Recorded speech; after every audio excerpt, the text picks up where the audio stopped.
ወንጀልን አስቀድሞ በመከላከልና የሕግ የበላይነትን በማረጋገጥ ረገድ ውስጥም አሁን ላይ ከአፍሪካ ብቁና አስተማማኝ ቁመና ላይ በመገኘት ፈርቀዳጅ የሆኑ ተግባራትን እያከናወነ ይገኛል። የኢትዮጵያ ፌዴራል ፖሊስ ተቋሙ ባለፉት 5 ዓመታት ስር ነቀል ተግባራትን በመከወን አሁን ላይ በርካታ ተግባራትን ማስመዝገብ ችሏል። በዚህ ተግባርም አሁን ላይ የበለጸጉ ሀገራት የታጠቁትን ዘመናዊ ትጥቅ በመታጠቅ ከዘመኑ ጋር እኩል እየተራመደ ይገኛል። በዓለም ላይ ያሉ የበለጸጉ ሀገራት የሚጠቀሙባቸው እጅግ ዘመናዊ የፖሊስ ትጥቆችና ቴክኖሎጂዎችን ዛሬ እኛም በሀገራችን ተግባራዊ ማድረግ ችለናል። የዚህ ቴክኖሎጂ ሽግግር ትልቁ ማረጋገጫ ሁላችንም እንደምናውቀው ብዙ በፖሊሱ ሲታዩ ያልነበሩ ነገር ግን አሁን ላይ እንደ ሀገርም ለሌሎችም እንደ ጥሩ ምሳሌ የሚታየው አጠቃላይ ቴክኖሎጂ አቅሞቻችን እንደ ኮማንድ ኮንትሮል ሴንተር እንደ ኤኤፍፒ አፕ እና የዲጂታል ሬዲዮ መገናኛና እንደዚሁ የድሮን ፎርስ ኃይላችን አሁን ላይ ደግሞ የስማርት ፖሊስ ስቴሽን እንደ ትልቅ ማሳያ ሊወሰድ ይችላል። ተቋሙ በቴክኖሎጂ የታገዘ የወንጀል መከላከል አቅም ማሳደጉ የተነገረ ሲሆን የሳይበር ወንጀሎችን፣ የፋይናንስ ማጭበርበሮችንና የተወሳሰቡ የዲጂታል አሻራዎችን በአጭር ጊዜ ውስጥ በመተንተንና በማስረጃነት በማቅረብ ተቋሙ በአፍሪካ ውስጥ ግንባር ቀደም የቴክኖሎጂ ባለቤት መሆን ችሏል።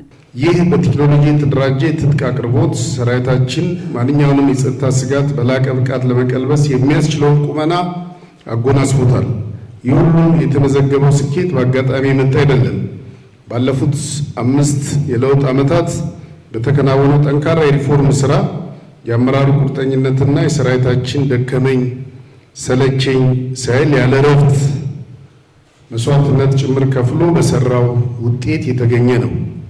ዛሬ የምናያቸው የፖሊስ ዩኒቨርሲቲያችንን ጨምሮ የተለያዩ የልህቀት ማዕከላትና የስልጠና ተቋማት መዘመን የሰራዊቱን ክህሎትና እውቀት ካደጉ ሀገራት የፖሊስ ሳይንስ ጋር እኩል ለማሰለፍ እየረዱን ይገኛሉ።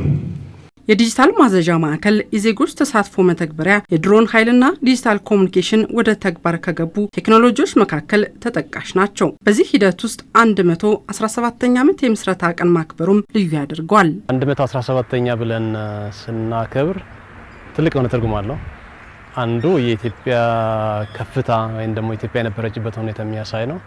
ሌላው የታሪክ ደማቅነት የሚያሳይ ነው። አጠቃላይ የሀገሪቱ የፍትህ ስርዓት የቆየ ዘመናትን የቆየ ጠንካራ የነበረ በዘመናት ሂደት ደግሞ እንግዲህ እየቀጠለ ሲመጣ እየተገነባ አሁን ላለው ትልቅ የሆነ ፋውንዴሽን የዘረጋ ማንኛውም ዜጋ ሰላምና ደህንነት እንዲጠበቅ ስርዓት ያለው ሲስተም ማበጀት ነበር። ያ ሲስተም እንደገና ተጠብቆ አሁን ላለው አጠቃላይ ስርዓት አሁን ላለው አካሄድ ትልቅ የሆነ ኮንትሪቢዩሽን አለው ብለን እናስባለን። በወንጀል መከላከልና ተያያዥ ፖሊሳዊ ትግበራዎች የዲጂታል ስርዓቶችን ወደ ስራ በማስገባት ፖሊሳዊ ስራዎችን ማዘመን መቻሉም ተነግሯል።